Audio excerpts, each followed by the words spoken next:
Welcome to our YouTube channel, where wisdom meets inspiration. In this channel, we share valuable insights to help you become the best version of yourself. Our content is designed to uplift your spirit and enrich your life. Make sure to subscribe to our channel to stay connected with this incredible journey. Click the subscribe button below. Acharya Upasanam. It means service to the teacher. Well, first and foremost, Vedanta is a knowledge system. It is therefore transmitted through texts and teachers. So the role of the teacher, the guru, the acharya is very important here, central. We may think, why this unnecessary reverence to the guru? In Hinduism, the guru is held in very high esteem. And to almost the same extent in other Indian traditions of Buddhism and Jainism also. Sikhism, of course, very important. Why?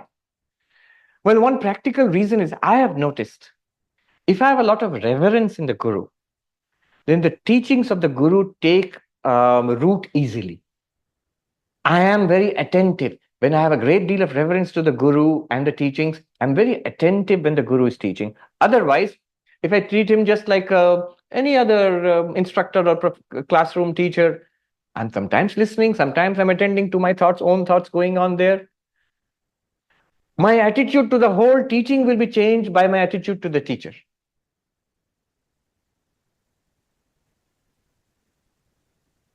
Personal contact with the teacher. Upasana means to sit near. Asana, sit.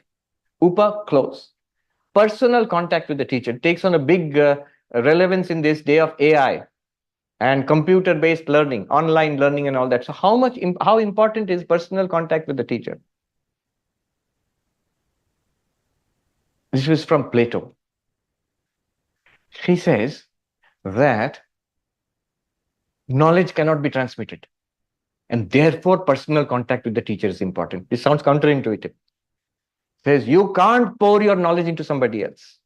You can only help the knowledge to arise in the mind of the student. See, those who have done education, studied school teaching and education, pedagogy, they know this is the cutting edge theory today of pedagogy, of teaching learning. It's called constructivism. Constructivism means knowledge is a construct which arises in the mind of the student. It's not the information that I pour into the student.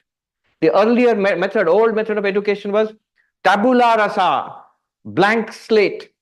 The student's mind is a blank slate, and the teacher comes and pours all the wisdom of the ages into the student's mind. It never works like that. Same teacher, same teaching, same classroom.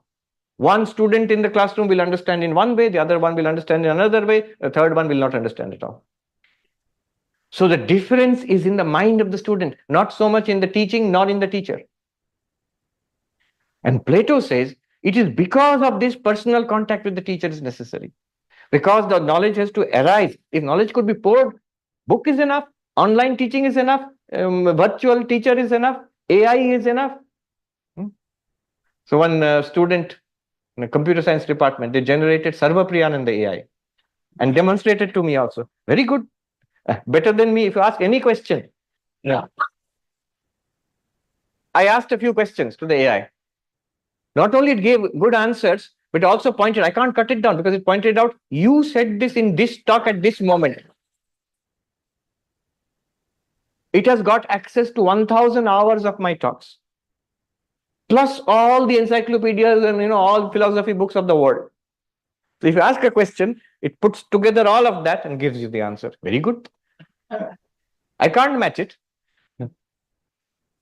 But it's not enough. Personal contact with the teacher is required. Upasana, to be near the teacher. Plato says why this personal contact is required? Because knowledge cannot be poured into the student, like pouring from one cup to another cup. You cannot do it. It must arise in the student. Therefore, he says, personal presence of the teacher and a relationship with the teacher. The student should find the teacher beloved, my beloved Socrates. Aristotle, Plato, Socrates, parampara. So Plato, my beloved Socrates. I love and revere my teacher so much. When I love and revere my teacher so much, then I will love and revere that knowledge also, the teaching also. enabling its arising in my mind. I remember a monk told me that when he was a trainee monk, he was telling me of the monks who taught him, very revered senior swamis, some of whom had passed away by the time I became a monk. He said, he was telling me because I was asked to teach the young monks in the training center. So he was telling that as a caution and as an inspiration to me. He said, when we looked at our acharyas, our masters who taught us, and we looked at their lives, we thought, wow, you can be like that if you learn Vedanta and practice Vedanta. And I also want to learn Vedanta and practice Vedanta because I want to be like that. A young Dutch boy who became a monk later, and I said, how did your boy from Netherlands become a monk? He said, I didn't know anything about Vedanta, but I saw Swami Ranganathananda ji, who was the 13th president of our order. And I saw this is a lion among men. I want to be like that. Then I became interested in his Vedanta. Before that, I had no interest, but I want to be like that. So the presence of the teacher and a loving, reverential relationship with the teacher, this is Plato. He's saying this is a core factor in education. Acharya Upasanam. But let's go deeper. Upasana means to worship, but it means to sit near. So that's why when we worship, do the puja, we also mean upasana, but we are sitting near God. I have put my asana near God.